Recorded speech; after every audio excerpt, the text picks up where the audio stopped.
L'arrêt cardiaque ou la mort subite, c'est un événement qui intervient malheureusement encore souvent, 50 000 cas par an en France, pour lequel l'intervention du premier témoin est capitale.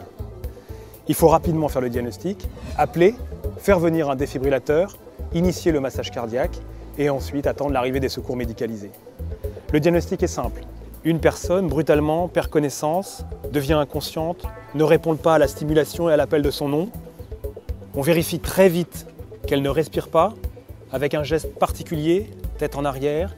On penche son oreille, qui permet d'entendre et de sentir un souffle s'il y a une respiration. Et puis, observation visuelle de l'absence de soulèvement du thorax. Et en l'absence de ces mouvements respiratoires, avec la perte de connaissance, la perte de conscience, le diagnostic est fait, le patient est en arrêt cardiaque.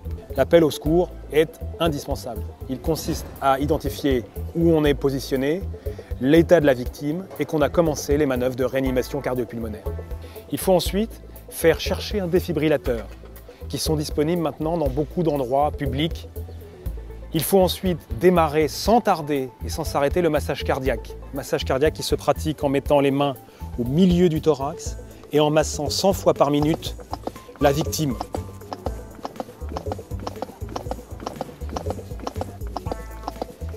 Ce massage cardiaque est fatigant.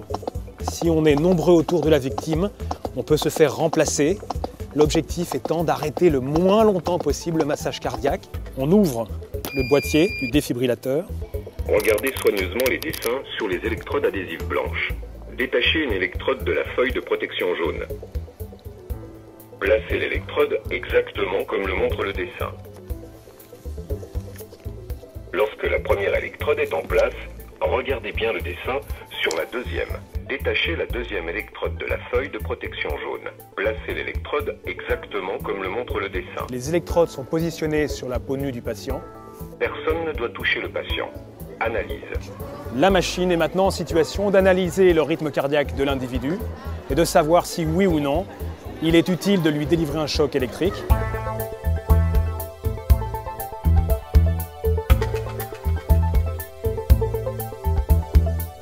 Choc recommandé. Écartez-vous du patient. Appuyez maintenant sur le bouton clignotant orange. Choc délivré. Commencez la RCP. Placez la paume d'une main sur le sternum entre les mamelons. Placez l'autre main par-dessus la première. Appuyez fortement sur le thorax en enfonçant de 5 cm. Gardez la cadence avec les battements. La réanimation cardio-pulmonaire est poursuivie jusqu'à l'arrivée de l'équipe médicale qui, une fois sur place, pourra et sera en situation de faire les gestes médicaux plus complexes.